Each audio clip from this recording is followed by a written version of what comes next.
Welcome to the Good Leadership Podcast, where we engage with esteemed thought leaders and explore research-backed strategies and techniques that empower leaders at every level to achieve meaningful results that drive lasting change. Well, welcome to this episode of the Good Leadership Podcast. I'm your host, Charles Good. Today, we're diving into a topic that's often misunderstood but incredibly powerful, and that's humility in leadership. Humility might not be the first trait that comes to mind when we think of great leaders.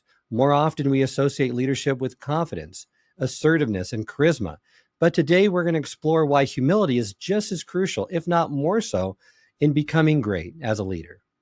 So first, let's talk about what humility in leadership truly means. At its essence, humility involves acknowledging that we don't possess all the answers.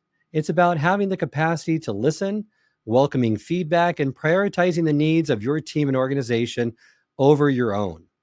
And it's not a sign of weakness or lack of confidence. Rather, it represents strength to admit when you're wrong and wisdom to learn from others. There's this prevailing misconception that humility and leadership are incompatible, that a humble leader may be perceived as weak or indecisive, and that's simply not true. If you ask someone to identify a famous leader, you often hear choices that reflect the opposite of humility. The most iconic leaders tend to be arrogant and self-important rather than modest and humble. But in truth, humility enhances a leader's ability to connect with their teams, to foster trust, and cultivate an atmosphere where everyone feels valued and heard. It's not hospitality, courtesy, or a friendly demeanor, and it has nothing to do with being weak or indecisive. Perhaps more surprising, it doesn't even entail shunning publicity. Humility in leadership has some amazing benefits. First off, it builds trust and respect. When leaders show humility, they create an environment where team members feel safe to share their ideas, knowing they're going to be listened to and valued. Research shows that humble leaders are more likely to cultivate healthier, more effective workplace cultures. They help develop their employees' potential, coach them, and boost their morale and job satisfaction.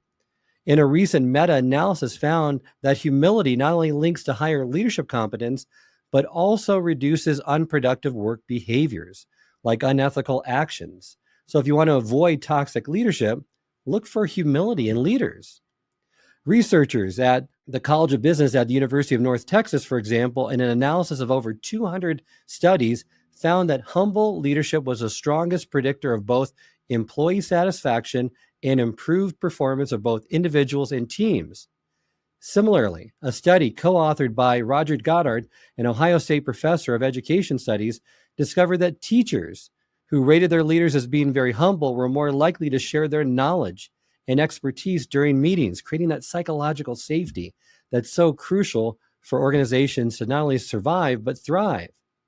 And this is not just a top-down effect. When a more humble CEO leads a firm, its senior management team are more likely to collaborate, share information, jointly make decisions, and possess a shared vision, according to research published in the Journal of Management.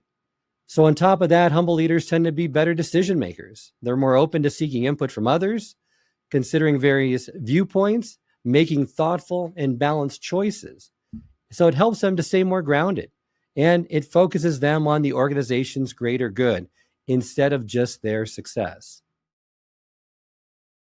So let's look at some famous examples of humble leaders. One standout example is Mahatma Gandhi. He played a huge role in India's fight for independence, but what made him special was his humble approach. He always prioritized the needs of the people and championed nonviolence and selflessness. Another great example, Satya Nadella, the CEO of Microsoft. He is known for his down-to-earth leadership style, focusing on empathy, continuous learning, and teamwork. Under his guidance, Microsoft has transformed its culture, emphasizing innovation and inclusivity. Another example, Indra Nooyi, the former CEO of PepsiCo. She led the company from 2006 to 2018 and is often praised for her humble, approachable leadership style. Despite being at the helm of a massive corporation, she had the habit of personally writing thank you notes to the parents of her senior executives, recognizing their role in her team's success. She often emphasized the importance of lifelong learning and listening to others. Her humility helped Pepsi grow and innovate while nurturing a strong culture focused on sustainability and diversity. Nooyi believed that staying humble, even despite all of her accomplishments, was the key to her ongoing personal and professional success. Humility in her eyes meant recognizing that no matter how much you've achieved, there's always more to learn and ways to improve. Also, look at Tony Hsieh, the former CEO of Zappos. He was known for his humble and employee centered approach to leadership. He focused on creating a company culture where happiness and humility were core values. Shea often credited his team for Zappos' success and was known for his open door policy where employees could speak with him directly at any time.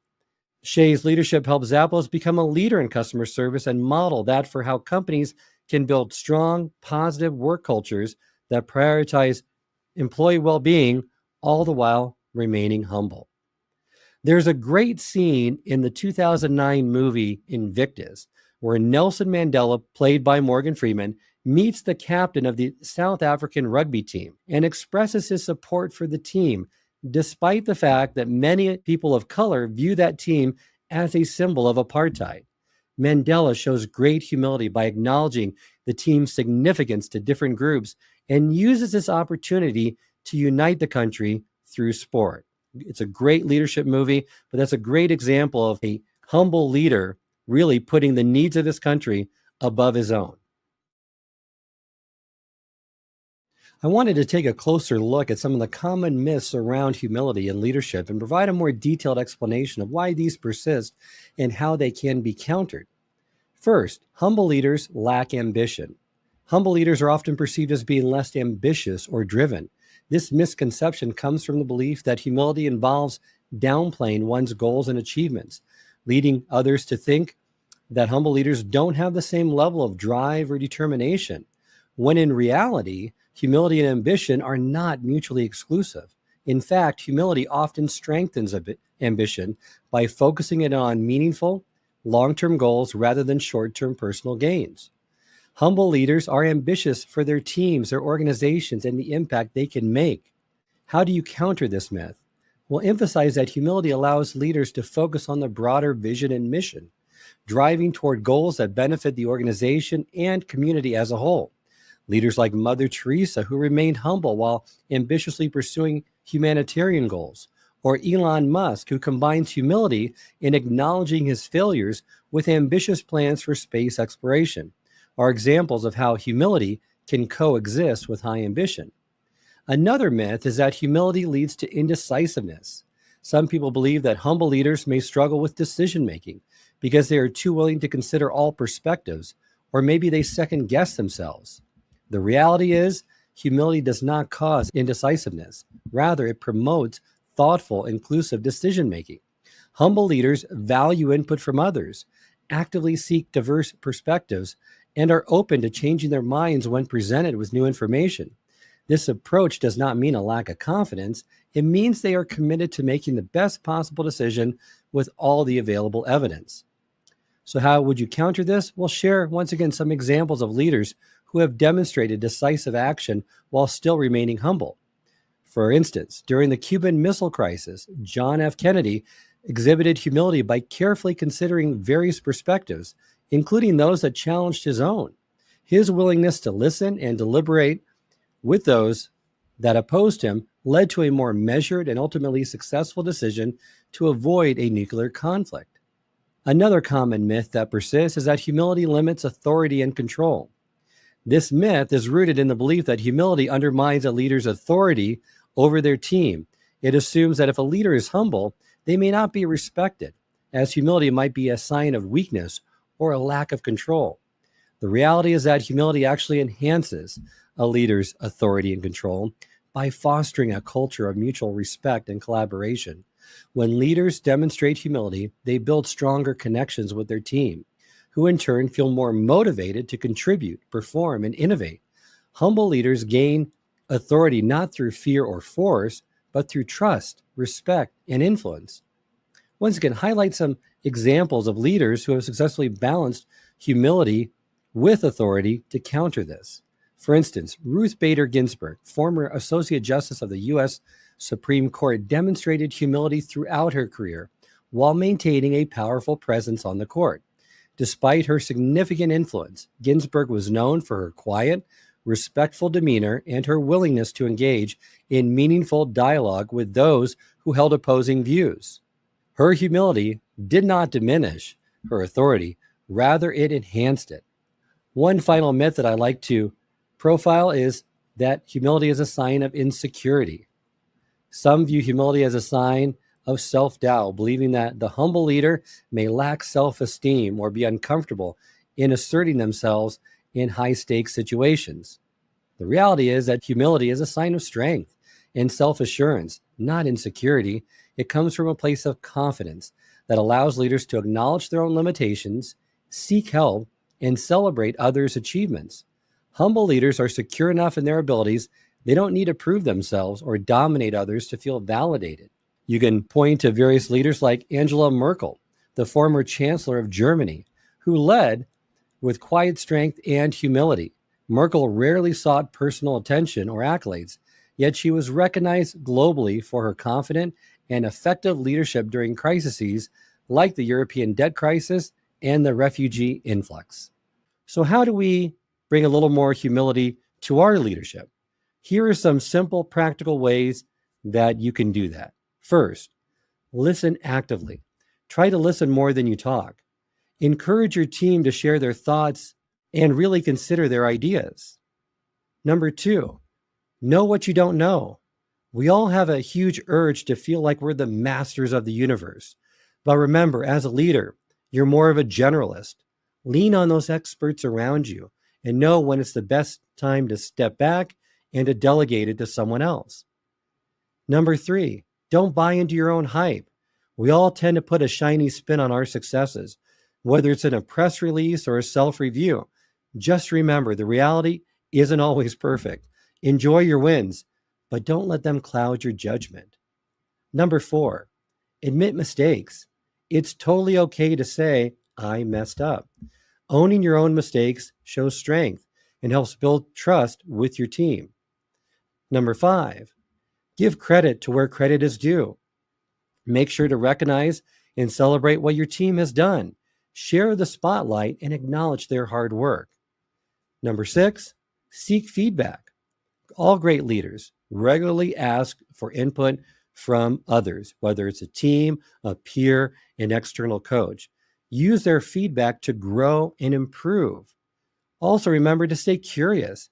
Keep that mindset of continuous learning. Be open to new ideas and be ready to learn from anyone, regardless of their role.